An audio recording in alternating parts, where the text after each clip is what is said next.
Hello and welcome to Wrestling and Everything Coast to Coast. This week, it is just Buddy Sotelo Esquire and not so effervescent Evan Ginsberg. But you know what? It's one of those. It's a middle of the summer. I'm sure the temperature out in New York has been really legendarily hot this summer. When wouldn't you say what was the temperature today out there?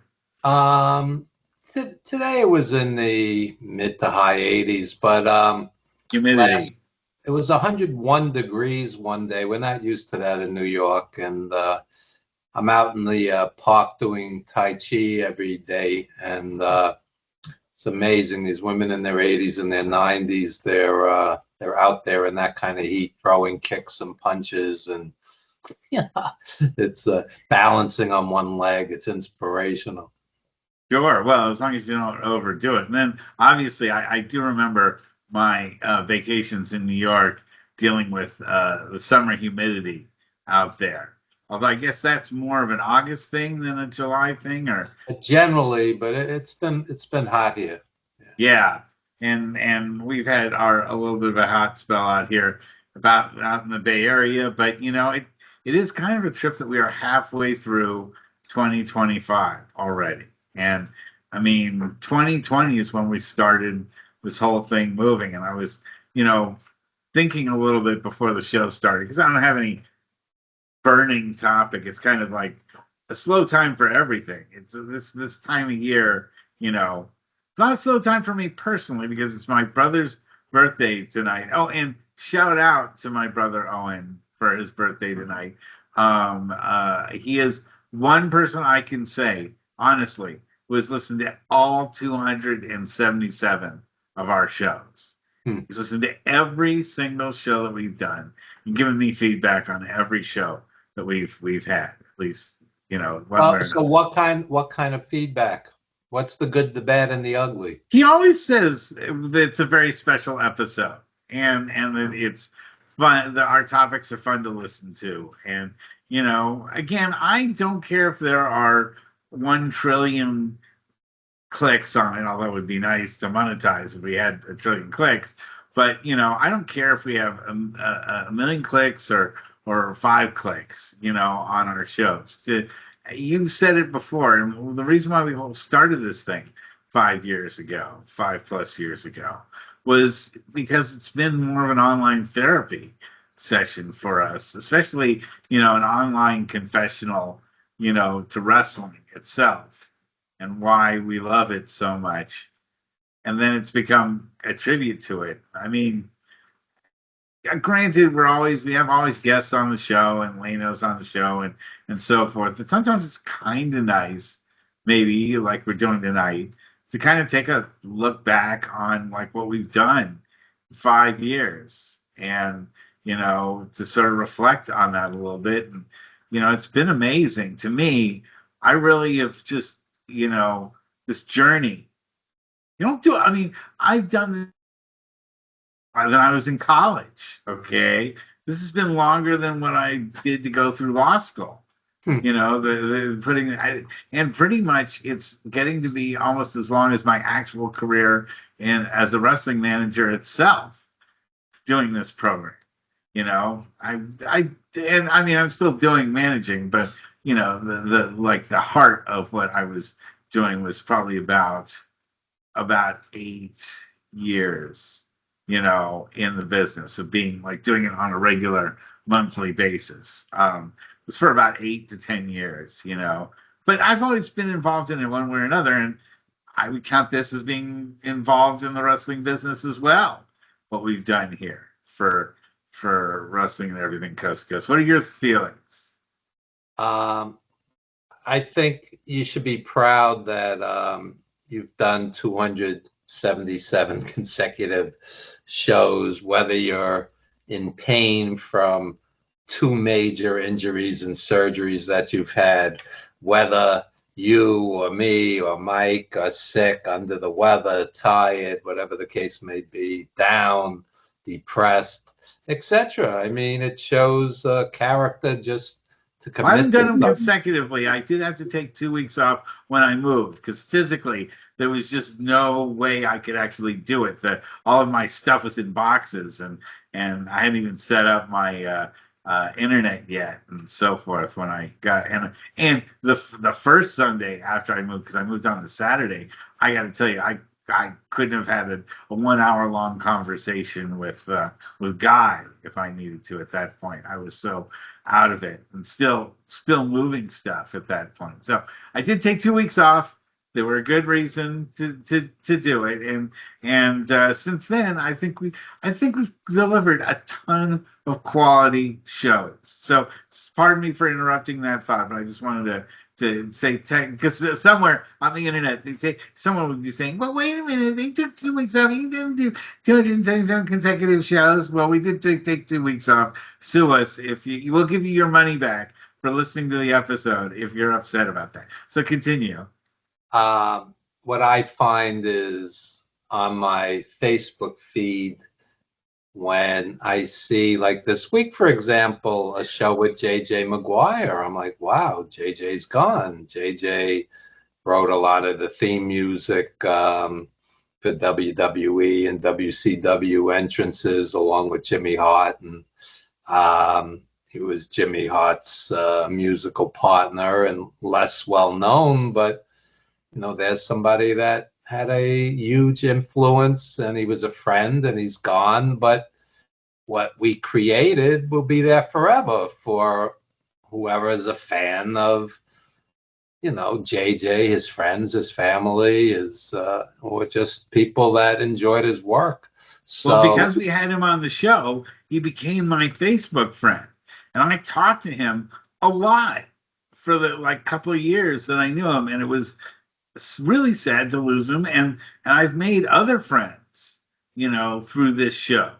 yeah, not That only was it sad, it was Yeah, sudden because, he was in his late 60s and he exercised and he kept in shape, and it was pretty shocking. And we were actually doing a project together. He had a screenplay. It was actually a sci-fi movie, but he wanted to bring a lot of his wrestling fans, wrestling friends, legendary wrestlers on board. And I had proofread that screenplay and given him various suggestions, and we were going to go forward with it. And it's sometimes when these great artists go, some of their projects tend to go with them, and it's it makes it really that much sadder. And he was a very positive, upbeat guy, and he whereas I have a love-hate relationship with everything wrestling, particularly with what WWE has turned into and what it's turned the business into. He never really complained. He said, I was paid for my work, and I was paid well, and I'm proud of my work, and I made a lot of good friends in the business. I mean, I don't want to put words in his mouth, but basically I'm paraphrasing. And Lanny Poffo also. Lanny didn't hate Vince. Lanny was on the show also, and Lanny said to me, quote, I saw the world on the promoter's dime. And it's, people have different reactions to their experiences in the business. And I mean, JJ saw the dark side of the business. He told me of people that were ripped off and such. And but he personally felt his experiences were positive for the most part. And he wrote a book. I mean, instead of me saying it, go get his book, and you could read his own words on his music career and his wrestling career. And but think about the panoply. And I like to use the 10-cent words as you're also right, or you use your share of 10-cent words too. If you look at the spectrum of all the different people we've had on this show in 5 years, doesn't it kind of you sit back and you just think about it? I mean, we've talked to everyone in the business, from like people who were really major stars, been on TV, been part of, WrestleManias and big, pay-per-view events, and all the way down to just, people just getting themselves worked into the business.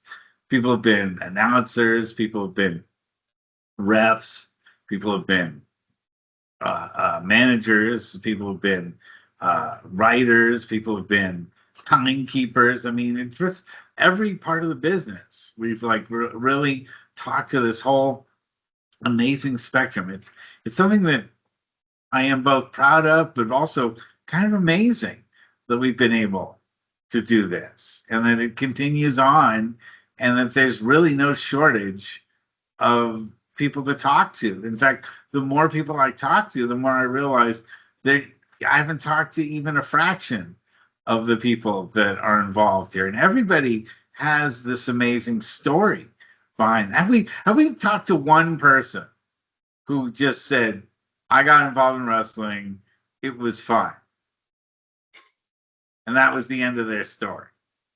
No, when I started in radio in 1991, 50,000 watt WBAI FM 99.5 in New York City, my radio mentor, Fred Geobold, he had an arts program, and he had read my newsletter, Wrestling Then and Now, and he happened to be a wrestling fan from the AWA area, and he invited me to come on and do a 5-minute wrestling segment. And I said, sure, Fred, that would be fun. And I would do, a summary of what went on that week. This was a 50,000 watt station, so to me it was a big deal just to have that showcase. And from there, he said, he welcomed me, come on, bring some of the wrestlers. And then it went beyond wrestling, because it was an arts program, and we would bring on singers and rappers and actors and everything else under the sun. So Fred appreciated wrestling as an art, as he used to call it the proletarian performance art, theater for the people, theater in a squared circle, with a good guy and a bad guy, and a very simple but effective theatrical experience. And and the point I'm leading to is, I would say, Fred, we're on a 50,000 watt station. Why don't we get, we had the biggest wrestling names in history on that show. Blassie and Bruno and Gagne and Fez and Kowalski and Ivan Koloff, etc., so on. Eddie Guerrero, Sherry Martel. I mean, I could go on and on and on, the people we had on that show. But then I would say to Fred, why don't we get some mainstream singers and actors? And that's where he would draw the line and go, I want to showcase the indie people that don't get a showcase. Put them on the air. And for some of the indie musicians to be heard by thousands of people, meant the world to them. It legitimized what they were doing, their art, that somebody would take it seriously. So when you have on an indie wrestler, manager, play-by-play guy, whatever the case may be, and you're the first show they've ever done, you're legitimizing their art, their artistry, and it's meaningful to them, and hopefully to the viewer, the listener. It's meaningful to us, I mean, every time, when I've been part of a Fed and it closes up, or I'm kicked out of it, or, something, it goes out of business, it always felt like a closing thing. And wrestling, it's the kind of thing that always beckons you back. Yeah.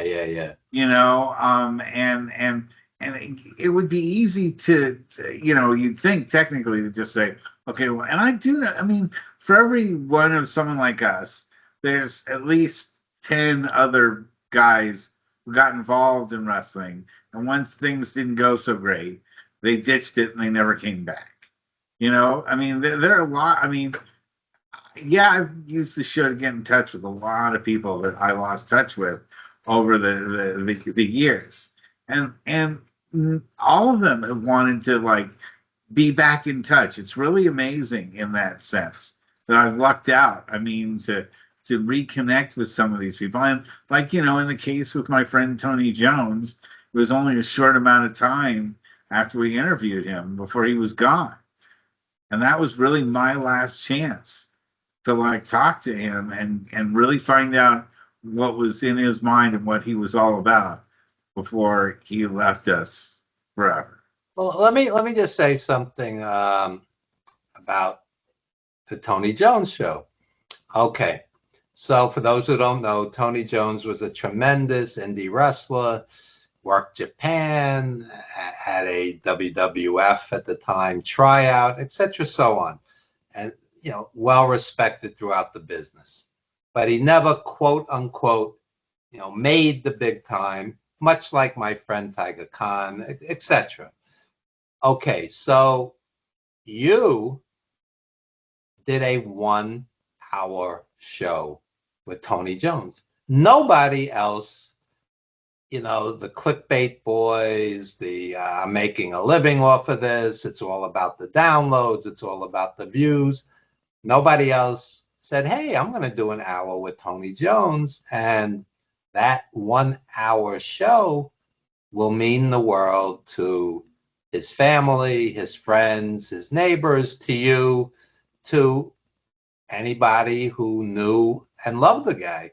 So it becomes a piece of art that will live forever, because 50 years from now, his niece or nephew will watch that again, because... Or his grandchild. Yeah, exactly. And that will live forever. And whether it has 500 or 5,000, or 50,000 views, it's almost irrelevant, because what it is a living testimonial to the guy, because... Who else spend an hour with him?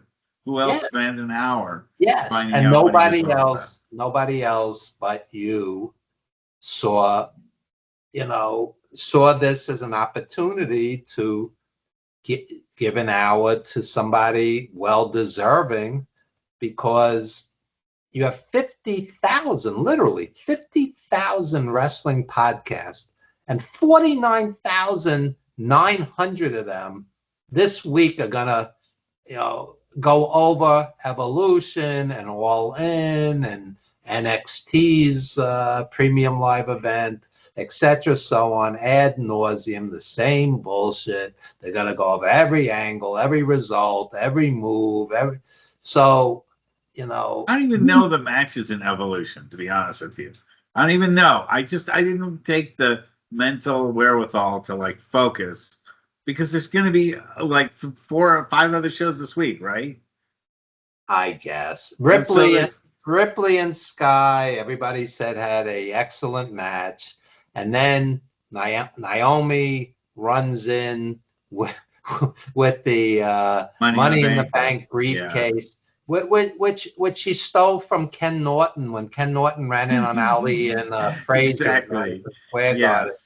So to me, as an Joe Frazier and the brass knuckles. That's right. Ken Norton used the brass knuckles and took the belt from Ali again. Using a coal miner's glove. That's right. The coal miner's glove. That's right. So my point being, after the 50,000 podcast literally goes over that absurd finish to an otherwise quality match. And let me say this. The bar is set so low today. WWE had 3 pay-per-views or 3 premium live events in 2 days. Okay? Well, they had NXT, and they had Evolution, and they had Saturday night's main event. And three major shows, I should say, in 2 days. And between the three shows, they had one, count them, one 4-star match in the main event of Evolution. You watch any NWA house show mid to late 80s with the Horsemen and the Russians and Midnight Express, Rock and Roll Express. They had more great shows on one house show for $10 than 3 pay-per-views and major events. And to go over it exhaustingly like it's high art every show,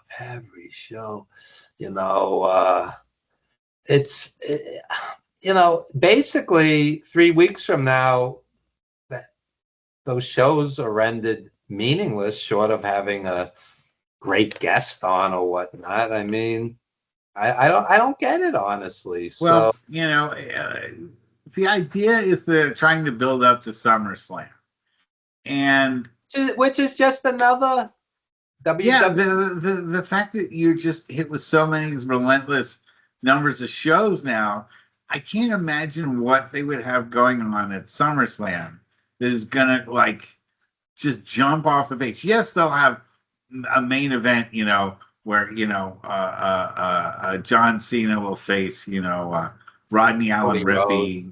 No, it's going to be some stupid celebrity involvement. Well, Jelly Roll, and Logan Paul are going to be on opposite tag teams at SummerSlam.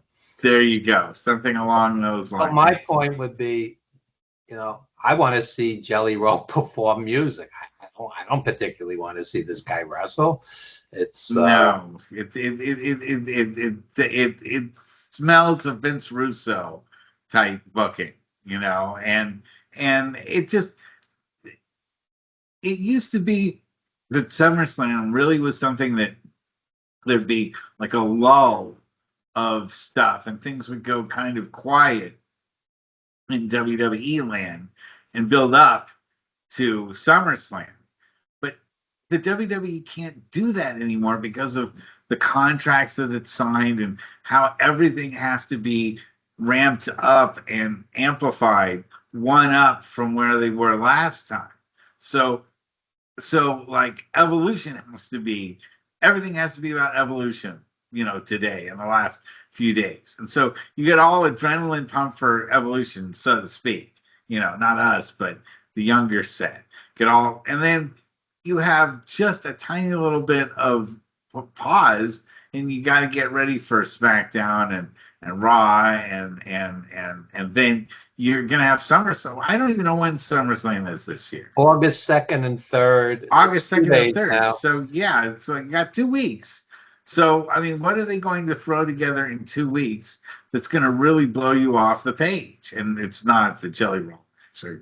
It's all about the celebrities. It's all about the entrances. It's all about the sing-alongs, the money grabs, the meet and greets, the conventions that go along with it. It's not about great wrestling. So let's say night 1, you have 1 or 2 or maybe 3 excellent matches, and the same with night 2. I mean, they're lucky if they have 3 excellent matches. I guess and this is a trend that's just going on in entertainment in general. Like, for instance, and I'll just throw this out there. I know you're not a Burger King person, but Burger King introduced like these flame broiled Whopper packages where they colored the bun orange, and they went from selling it for $11 for a value meal, if we call it that, to like $16 because they colored the bun orange. And it's that you're delivering the exact same Whopper that you just had before, but you put it in a golden napkin, and you're charging just that much more for it as a premium product when you haven't done anything to really make it a premium product. You've just spray painted something on it and said, here it is, here's your new premium product, even though if you squint your eyes, it's the same thing you just paid $11 for a week ago. You're not going to pay $16 for it because it like has an orange colored bun. I just read that at Survivor Series, one of the VIP packages are $12,000. And in describing the $12,000 package, they cite that you will get a lanyard, a lanyard. And I think that a $12,000 lanyard, you know, if you rub it 3 times, a genie should appear and grant you What if I bring my own? Do I get $12,000 off the ticket if I brought my own lanyard? And you will get a WWE chair, which they will mail to your house because you don't want to go through customs with it. You know, it's absolutely absurd, and it's not about great wrestling anymore. And it's funny because the WWE apologists will even say it's not about great wrestling.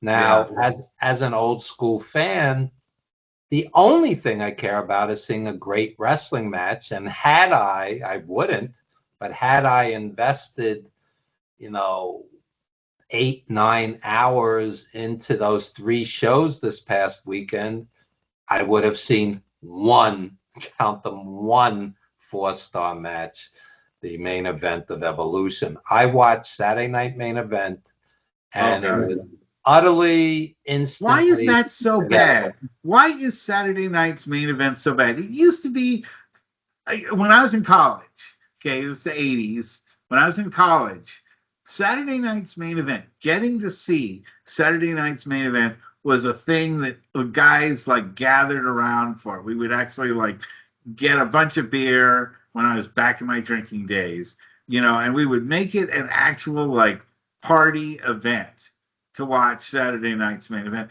And we weren't really disappointed. It was fun. They would be matches that would be a lot of fun to watch. They were really well booked. Because they threw the baby out with the bathwater. They'll have the endless entrances and the sing-alongs and everything else. And then during the match itself, they'll cut to the commercials. And a huge chunk of the show is commercials. And it kills the flow of the matches. So even if the match is good or very good, you know, the flow.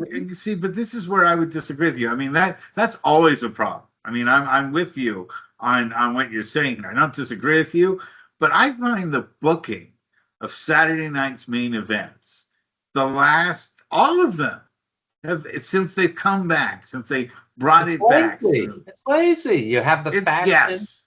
You have the faction outside. You have 4 matches the other night, and 3 of them were screw job finishes. Right. There's 37 guys outside the ring. They jump in.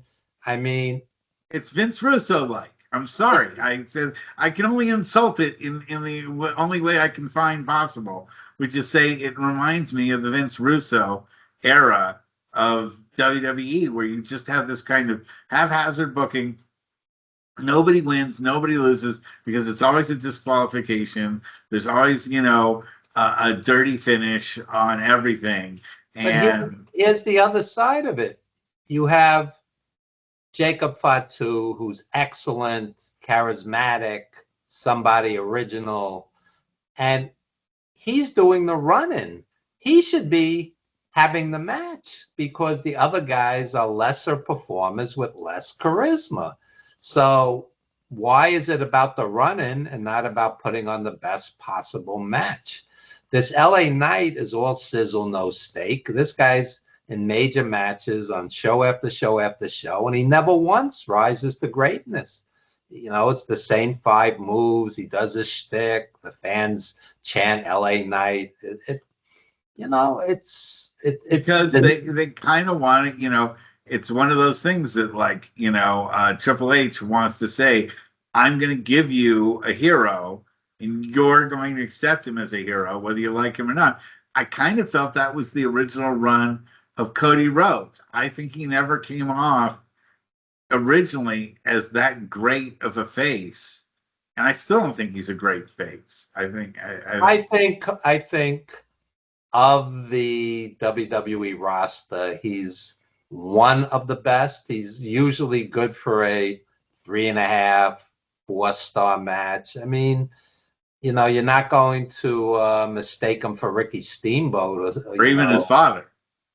Well, his father was a very different style. His father was generally a bloody brawler, but I um, But he I, also I brought charisma to the ring that just Cody does not bring. I mean, and nobody well, gave a better promo than Dusty. you could have 1,000 wrestlers walk to the ring, and 995 won't have Dusty Rhodes' charisma. So that's not necessarily even a fair comparison, because it's just his charisma was off the chart. When Billy Graham and Dusty Rhodes stood in the ring against each other at Madison Square Garden, the wrestling itself wasn't high art, but the charisma was off the charts. Off the charts. The building was shaking. So, I don't expect that from Cody Rhodes, but what Cody Rhodes gives you is 110% effort, and he generally puts on a good, very good, or excellent match.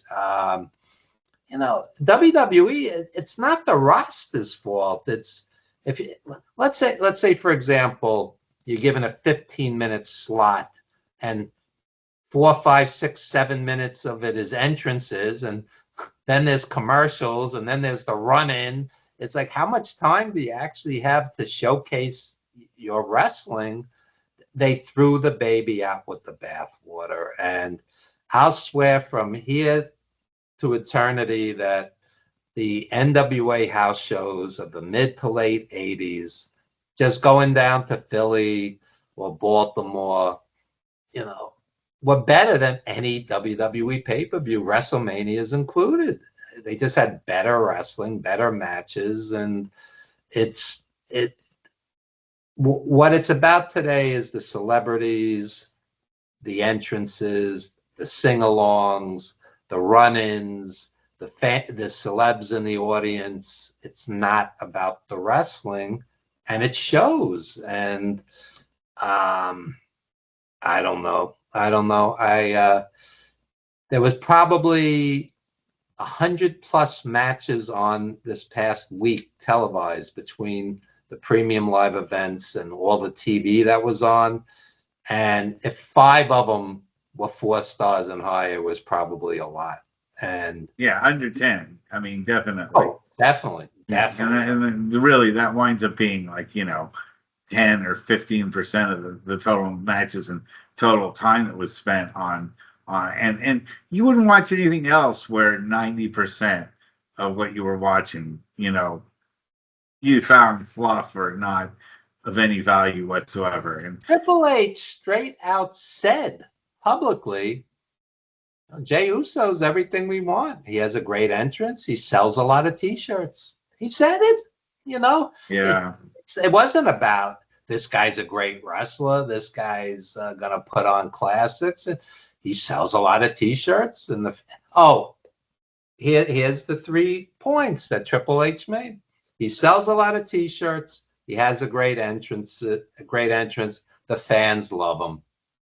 It was never about this guy's going to put on a great match. And as a jaded old school fan, the only thing I care about is watching a great match. And instead of spinning everything negative, let me flip this for a second. So if you're this disillusioned with wrestling, why even be involved in any capacity? Well, this past Saturday, we had a fundraiser for a indie wrestler named Chris Michaels, and we had a fundraising event. His dog just had a $7,000 plus surgery, and an entire community of wrestlers and musicians came out, donated their time, raised money for him, and it was just a community. And sometimes that's what matters more so than being involved with Wrestling for Charity out here. They just did a show in downtown San Francisco on Saturday. I wasn't able to go, or on Friday night I wasn't able to go, but they entertain a ton of people and raise money for the festival that was going on. That's helping to raise money for city improvement projects, for kids in the area, like parks and recreational equipment for kids in the area.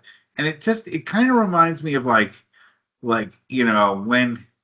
it's almost like the really old days when people would say, we need money for something. How do we raise money for it? Well, let's do a show. Let's get the people that we know are talented and let's perform for people and use that to raise money for a cause. People don't just hand out money. I mean, you'd like it to be that way, where you just say, we need money for kids. We need money for a guy's dog who, just had we've raised $4,000 in 3 weeks. How's the dog doing, by the way? What's that? How's the dog doing, by the way? Dog's doing much better, but the dog, if you pet him in like his hind in towards the back, he winces in pain. He needs continued therapy. He also had a tumor removed that was non-cancerous, but you're looking at initially over $7,000, and ultimately it's going to be about $10,000 in treatments and therapies and whatever else. So that's a big hit for a blue collar working guy. And his dog is everything to him. That's the other thing you got to say. Well, Plan B. What do? I'm going to put down my dog because I can't afford to treat him. You're going to go into debt for that dog because you love the dog like it's family. And, pet owners understand this. And it's the terrible choice of being a pet.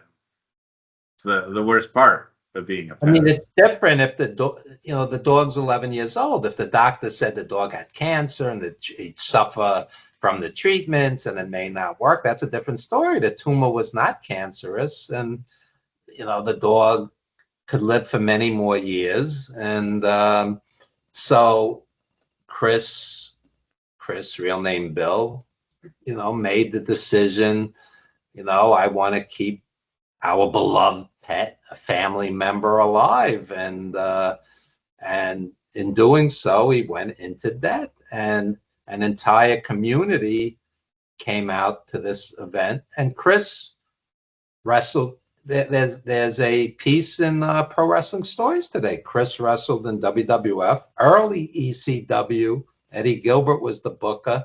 He was the tag team champ. They kind of did it Freebird style with Johnny Hotbody and Chris Candido, the three of them. And before Paul Heyman, this was under Eddie Gilbert, early ECW. Chris was in Herb Abrams' UWF. He was in Bill Watts's UWF, two different UWFs. And he's still wrestling in the Indies at age 64. And the guy gets why up. He's getting in the ring. That's crazy. Guy gets up at the crack. I saw him in a wild brawl a couple of months ago. I mean, the guy's an athlete. So, how many people were at the matches that you just did? Well, this was more a concert. It wasn't really a match. It was in a nightclub in Astoria, Queens. Astoria is very bohemian, and all kinds of rock bands and punk bands, and my drag king friend came out, and it was a blast. This one, maybe I could get her on the show one day. This one singer, Jess O'Lanton. Oh God, I'd love to have her on the show. She does Halloween and horror songs. She's totally welcome on the show. Yeah. We could talk movies with her. Maybe around Halloween time, she'd be perfect. But so it's a community, and in wrestling. Well, we saw that with Chris, not Chris. Now I'm blanking on his name. The guy who the ref didn't see it. Yeah, Colin. Yeah, Colin. Alan The Hunter, yeah. same kind of, thing that's a backbone of his movie, is that that you, and I said that too at Tony Jones's funeral. I said, the weirdest groups of people gather together to form these wrestling shows. You just don't find like someone like myself mixed in with someone like Tony Jones. And I'm not saying it's because he was black and I'm white. It had much more to do with where we were from and where we would be at. I mean, people like, Big Ugly, Gabe Ramirez, and El Chupacabra, who we had on the show. These are guys that we just would have never run into each other and worked together on something if it wasn't a wrestling show. Wrestling pulls together all sorts of just crazy, diverse personalities that all want to perform doing this stuff. And it's not just, so many people think, well, it's just the big drooling, George the Animal Steel, lookalike that wants to just get involved in wrestling. And it's not. There's some very intellectual people who want to get involved in it. There's people who just really, if you saw like Ellie, our friend Ellie, were creative costume designers and makeup artists that want to be involved in it, and people involved because they want to get involved in the lighting and the special effects and the videoing and the sound and the music and or just putting on events, just people that want to be involved in like putting on a live event. It's like this giant, beam that gets the craziest moths in the world. It's like this light beam that attracts just the crazy moths that are the wrestling fans. And it's yes. not just wrestling. It's the arts in general, and there's a lot of tortured artists. There's a lot of brilliant performers, and wrestling, like everything else, when done well, when done right, is an amazing art form. And when you put a show together that's done right, where the people walk out happy, it's quite an accomplishment. There's a lot of moving pieces that go together to make an entire show work, not just a single match. And I've had some of the greatest nights of my life at pro wrestling events, and some of my dearest friends are pro wrestling people. And the other side of it is I've met people I wouldn't piss on if they were on fire. Even doing a GoFundMe, I'll tell you the good, the bad, and the ugly of it. Okay, well, I said already, you have a working class guy like Chris Michaels, and you're helping him. And I saw a guy walk up to the show the other day, and what we said was suggested donation $20, but we'll accept anything. And the guy said, I'm just a window cleaner. I don't have a lot of money, but I want to, support this. I only have $5, and we gratefully accepted it because it's from the heart. And then you have dirtbags who, they'll say, why is this guy begging? It's not begging. I would rob a bank before I'd kill my dog. You understand? It's not begging. So I'm going to complain to the admin that you're, asking for a GoFundMe. It's like, scumbag, it's not for me. I'm not asking money for me. I threw money in the till too. I'm just trying to help a friend. So, I people have no heart sometimes. They really don't. I had one guy mocking me. Why doesn't Evan do a different GoFundMe every day? And, and I'm like, and this guy have a heart to plug one every day. And the people are listening to you. The people, for better or for worse, some people do look up to you. They do. I know it's kind of amazing, but it's true. Hey, look. I'm not young anymore. What you learn in life is what's really important are your family, friends, helping people, following your muse, doing something creative, and attaining some degree of peace of mind, spirituality. It does not have to be organized religion if that's not your thing. But that's basically it. That's basically it. It's not how big your car is or how big your You how don't remember expensive. those things about people. If you look in your own life, you look at the people that meant something to you. You know, do you really look back at somebody that had, something really expensive and say, wow, that person was really special to me because they owned something? I mean, maybe it is. Maybe, I mean, for some people, maybe it is. I feel terrible for those people that that's what they look at. And that's what matters to them is that, it was something because anyone can buy an expensive car. I mean, you could, go on debt for it and, leverage all your credit and have an expensive car. And that doesn't make you a good person. That doesn't mean that you're nice to anybody or that you treat anyone with any class. And I've seen the people that are as broke as shit and they still treat people with class and they still treat people with respect and they don't take their problems out on other people, even though they're at the absolute bottom of the ladder. I just, like a 1 second story I'd like to throw in because it does involve wrestling.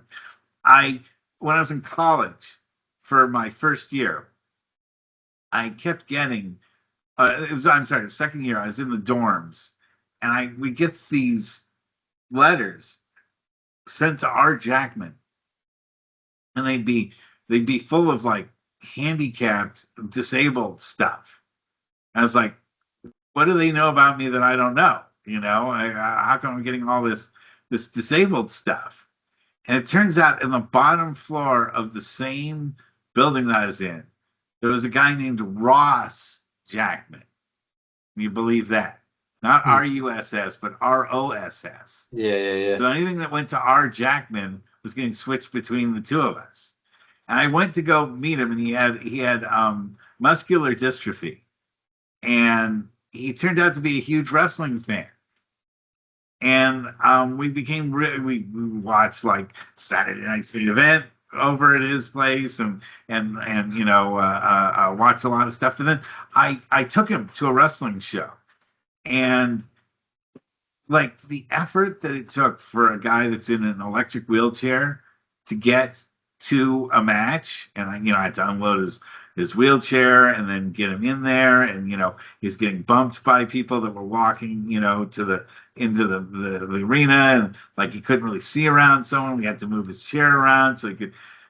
But man, when he was watching it in person, it meant so much to him, and to see it live with him, I saw it kind of through his perspective, especially because he doesn't get to see a lot of live shows like you or I do because it was so much effort. He said no one ever wanted to take him to anything, because they knew it was so difficult to do.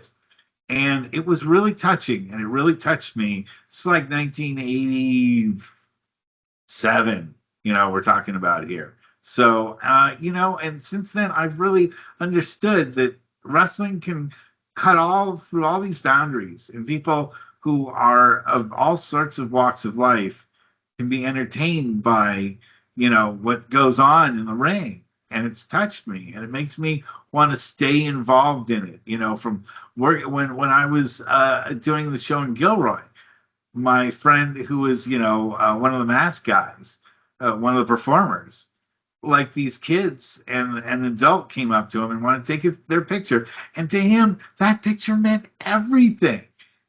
This is not a guy who's famous. This is not a guy who's in the WWE. But he's like, I always want, and he like touched the canvas. He's like, I always wanted to see what a ring like actually felt like, and have my picture taken with a masked guy that got the championship belt, with him. It's like, that meant so much to him.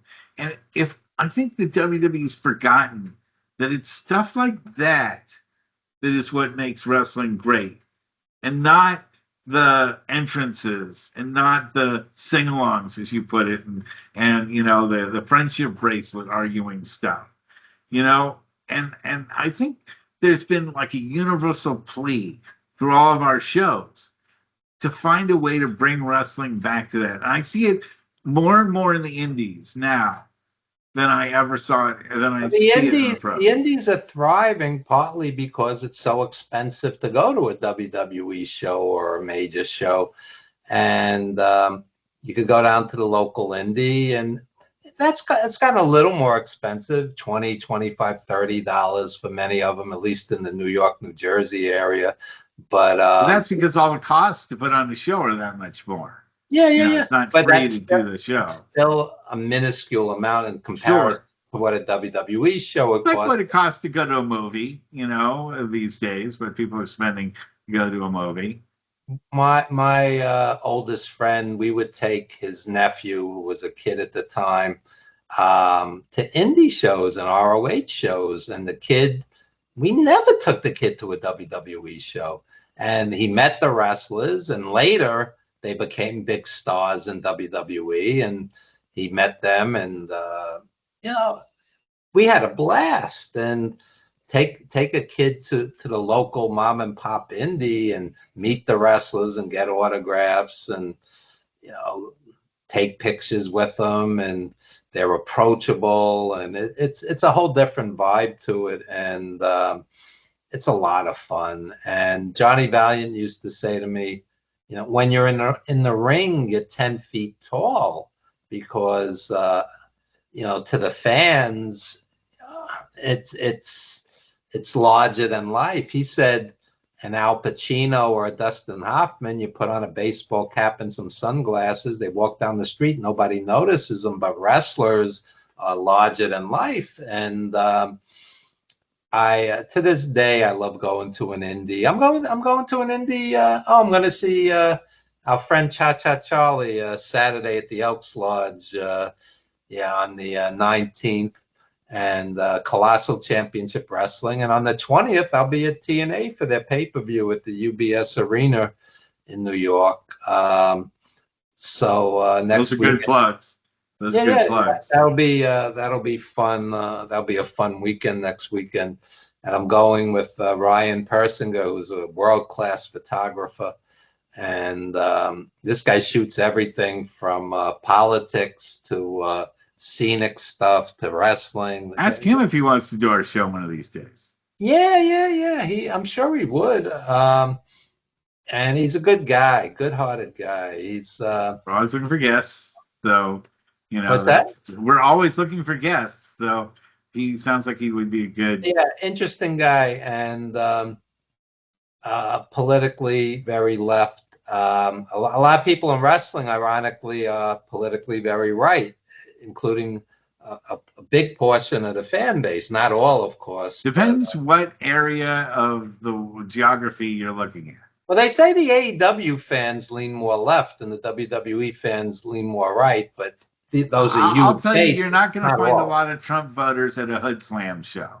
I can just tell you that much. You're not going to find, you might not find a lot of Democrats there either. You might find a lot of anarchists and a lot of, people who just want, Antifa and whatnot at the Hood Slam shows. You know, people are not even sure what a political party is at a Hood Slam show. But All right, well, whatever works. But yes. Like I said, I have a love-hate relationship with everything wrestling, and including the fandom, the so tribalistic, the WWE versus AEW fanboy Government warriors. crusade against every week on the show. You know, I mean, it just never made sense to me when I was a kid. I was so happy to see any wrestling I could find. It didn't matter to me whether it was, Godzilla, was Ultraman fighting Giron on Saturday afternoon, Kaiju Theater, or whether it was the Brute against Peter Maivia. Peter Maivia, For those who don't know, the big time wrestler. Brute later became Bugsy McGraw. Okay. I saw Bugsy McGraw wrestle Bruno back in the day, and he was colorful. He was funny. Yeah. He's still alive. Anyway, we actually made it through another hour, which is amazing, and we didn't really have any topic to talk about yet. to me, this was a very important show. There was a lot of stuff that I wanted to talk about that I never get a chance to say during other shows. So I appreciate that. I You said it. You said it best earlier in the show. This is very therapeutic, and when you hit a certain age, and wrestling isn't the be all and end all. Right there, your backdrop says wrestling for charity. What's important? Helping people, charity, being a good person, being a good father, being a good friend. It's much more important than agonizing. That's how I'd rather be remembered. That and my ability to make a really good taco. Yeah. And really good ribs and fried chicken. Yeah, rather than agonizing over every inane angle that WWE and even AEW is not always the sharpest either when it comes to some of this. But I'm a bigger AEW fan than I am a WWE fan. Let's put it that way. But well, we have a minute, Evan. Why don't you plug your book and plug your website? Sure. Wrestling rings, blackboards, and movie sets, 100 plus stories.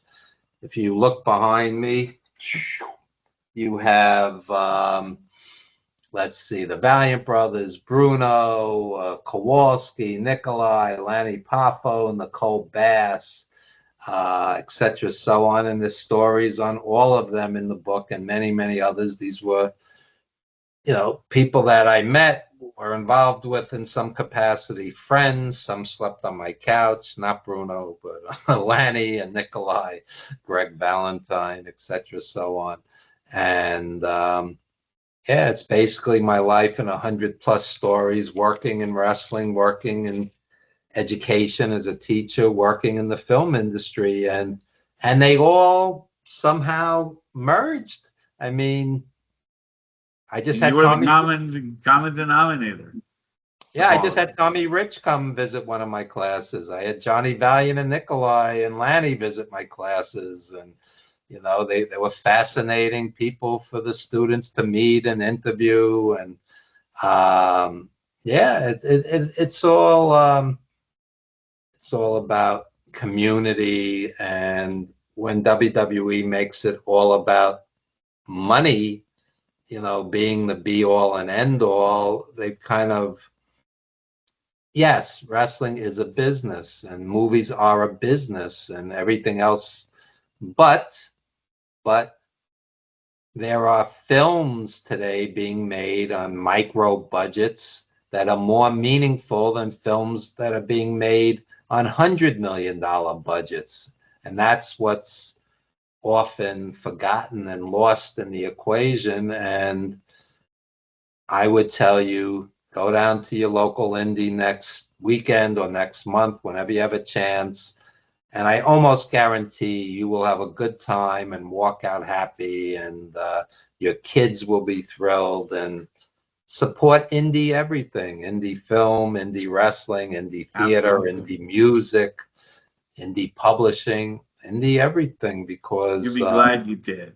And so are the people that you supported. It's from the heart. It's from the heart. All right, that's a perfect thing to end on, and we'll see everybody next week. Thanks for joining us. Good night, everyone.